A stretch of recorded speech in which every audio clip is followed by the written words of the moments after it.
चलिए मैं आपको सिखाती हूँ पवन मुक्तासन भाग, है ना। तो जो पवन मुक्तासन भाग है, क्या उसका उद्देश्य हर एक जोड़ों को इफेक्ट करना है। अच्छा। और ये सर्वाइकल स्पाइन, तो जितने भी हड्डियों के जोड़ है, जॉइंट्स, हम जॉइंट्स पे काम कर रहे हैं। तो सबसे पहले आती है उंगलियां। अच्छा। तो दोनों पैर के पंजे को आपको सीधा रखना है और सिर्फ सांस छोड़ते हुए 10 उंगलियों को अंगूठे के साथ सामने की तरफ दबाना है। इस प्रकार दबाने के समय आपको ध्यान ये रखना है कि देखिए एक एक हड्डियां जो हैं ये फोल्ड हो रही हैं, लेकिन मेरा पैर ऐसे नहीं हो रहा है। पैर आपको सीधा रखना है और उंगलियों को बस प्रेस करना है, ना कि एंकल को प्रेस करना है। फिर सांस भरकर अपनी तरफ खींचना है। ऐसा करते वक्त जो सोल है, सोल को बाहर की तरफ पुश करना है और ये हड्डियों का जो जोड़ है, जॉइंट्स है, ये सारे उंगलियों के जॉइंट्स को अपनी तरफ खींचना है। ऐसा आपको 10 टाइम्स करना है। मतलब एक्सहेल करते समय आपको नीचे और इनहेल करते वक्त आपको ऊपर की तरफ खींचना है। ठीक है। अब आपको दोनों पैर के पंजों को श्वास छोड़कर आगे की तरफ दबाना है। इस वक्त आपका माइंड रहेगा एंकल जॉइंट पर। ओके। जब आप इनहेल करेंगे तो हेल हवा में ले जाएंगे और पंजे को अपनी तरफ खींचेंगे। एड़ी को हवा में लाओ, नी को प्रेस करके। ठीक है। तो इसको आपको 10 टाइम्स करना है। श्वास छोड़ते वक्त पैर के पंजे को आगे की तरफ, श्वास भरते वक्त अपनी तरफ। अब यहीं से आपको दोनों पैर के पंजे को राइट साइड ले जाना है। एक्सहेल करते समय हाफ सर्कल नीचे और इनहेल करते हुए ऊपर, एक्सहेल करते हुए नीचे और इनहेल करते हुए ऊपर। ऐसा आपको अपने एंकल जॉइंट्स को रोटेशन में लेके जाना है, clockwise then anti clockwise. Then knee का नंबर आ गया। इस टाइम आपको श्वास भरकर नी को फोल्ड करना है इस प्रकार से और नी को चेस्ट के पास लाना है। पूरी तरह से इसको आपको फोल्ड करना है जी।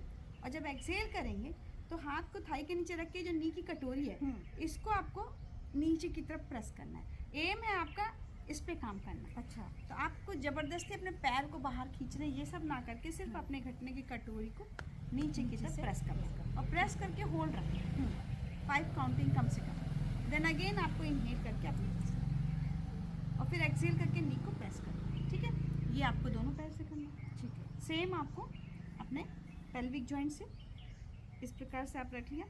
एक एक बता रही हूँ मैं आपको। श्वास भरकर आप इस प्रकार से ले आएंगे तो देखिए क्या हो रहा है। इस साइड से जो हमारा हिप जॉइंट है, हिप जॉइंट से हम अपने पैर को ऊपर हवा की तरफ लेके आ रहे हैं। अच्छा। और जब हम श्वास छोड़ेंगे तो ये पूरा नीचे जाता है ग्राउंड में। और ये पेल्विक जॉइंट से हमको पैर को नीचे उतारना है। अगर आपका नहीं जा रहा है तो आपको ऐसे नीचे गिराना है और स्पाइन को स्ट्रेट करना है। ठीक है।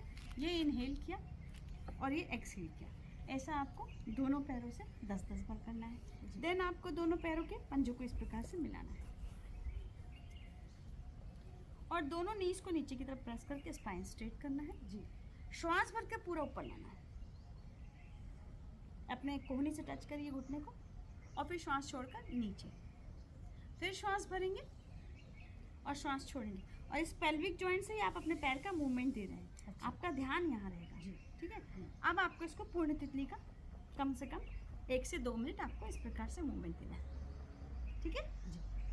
अब ये जॉइंट हो गया। अब पालथी मोड़ लीजिए। अब आ गया नंबर पैर, हाथ उंगलियों का। उंगलियों को दूर दूर श्वास भर के फैला लिया। अब आपके ये जो हथेली है ये सामने वाले की तरफ पुश करना है और उंगलियों को दूर करना है। अच्छा। श्वास यहाँ पे इनहेल किया। ठीक है। देन अंगूठे को अंदर लेके जाओ जितना ले जा सकते हो और एक्सहेल करके इसको प्रेस करना है आपको। तो जो उंगलियों के जॉइंट्स हैं ये हर एक जॉइंट पे आपको इफेक्ट देना है। श्वास भरकर उंगलियों को दूर, वेरी गुड। श्वास छोड़ते हुए उंगलियों को फोल्ड किया, श्वास भरकर उंगलियों को दूर और श्वास छोड़ते हुए फोल्ड किया। अब ये रिस्ट है, यहाँ से रोटेशन देना है। श्वास छोड़ा और ये भरे, श्वास छोड़ा और ये भरे। अब इसका एंटी क्लॉक, श्वास छोड़ा। ये आपको 10 टाइम्स करना है। आप पसीने से लथपथ हो जाएंगे। अभी भी थोड़ा पसीना आ रहा है ना? आ रहा है।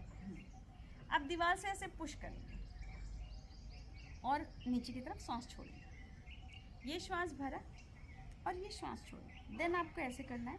देखिए आप उंगलियों पे काम कर चुके हैं, कलाई पे काम। अब आपके नंबर आ गए कोहनी पर। श्वास भरा और ये श्वास छोड़ दिया। ये श्वास भर लिया। अपनी तरफ कोई भी चीज़ खींचते हैं हम तो श्वास भरते हैं और जब रिलैक्स करते हैं तो छोड़ देते हैं। सेम आप श्वास भरते हुए अपने एल्बो को साइड करें। अब हमारा काम शोल्डर पे आ गया जी। तो श्वास छोड़ दिया और श्वास भरकर ऊपर ले गए। भुजाओं को कान से लगाए और फिर गोलाई देते हुए श्वास छोड़ दी। अगेन एल्बो को मिलाया, श्वास भरे और ये श्वास छोड़ दिया। श्वास भरा, थोड़ी देर होल्ड करना है, अच्छे से लंग्स में सांस लेना है और फिर एक्सहेल करते हुए नीचे उतरना है। इसी को आपको एंटी क्लॉक लेके जाना है और ये श्वास छोड़ दी, ये श्वास भरा, ये श्वास छोड़ दी। अब आपको हाथ नीचे रखना है और यहाँ पर आपको आंखों को बंद करके अपने कंधे, कोहनी और कलाई जी इस वक्त मुद्रा नहीं लगाना है। अच्छा। और आपके फिंगर्स को, पाम को एकदम रिलैक्स रखना है। आप फील करेंगे कि शोल्डर से जो सर्कुलेशन है वो झंझनाहट, भारीपन धीरे धीरे उंगलियों के पोर तक आएगा। आप थोड़ी देर फील करिए और मुझे बताइए ऐसा कुछ हो रहा है क्या। कंधा हल्का हो रहा है, बाइसेप्स से होते हुए झंझनाहट है, गर्माहट है, वो आपकी उंगलियों के पोर तक पहुंच चुकी है। हथेलियों में नमनेस आ रहा है। एक गहरी सांस लीजिए और धीरे से अपनी आंखें खोलिए।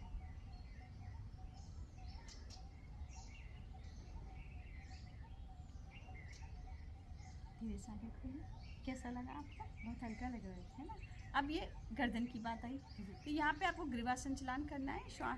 आपने थायराइड की बात की थी जी, तो यहाँ पर ग्रीवा संचलन में आप कुछ ऐड करेंगे जी, तो आपका थायराइड जो है वो ठीक हो जाएगा। आपको क्या करना है, चिन को ऊपर ले जाते वक्त अगर आपको थायराइड ग्रंथि में प्रॉब्लम है तो आप अपने चिन को जब ऊपर लेकर जाएंगे तो ओम की चैंटिंग करेंगे, ओम का उच्चारण करेंगे। ऊपर जाने के लिप्स को मिलाकर ओम का गुंजन करेंगे। अच्छा। ऐसा करने से आपके जो दोनों ग्लैंड्स हैं वो वाइब्रेट होने लगेंगे और वहाँ जा कर के आपका ट्रीटमेंट शुरू हो जाएगा। अच्छा। तो क्या करना है, सांस भरना है।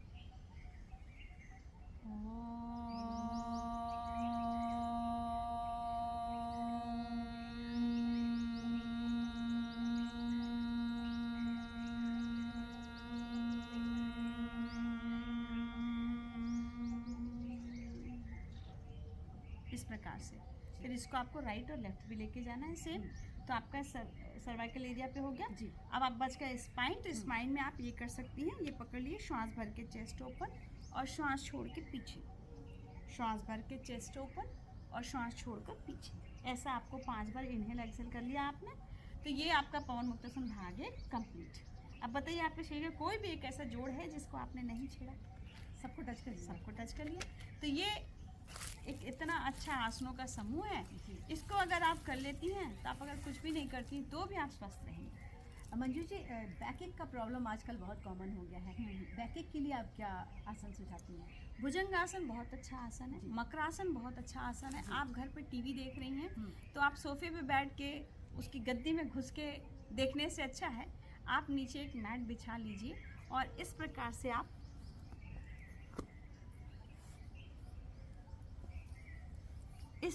आप बैठ जाइए और ऐसे आप टीवी देख लीजिए।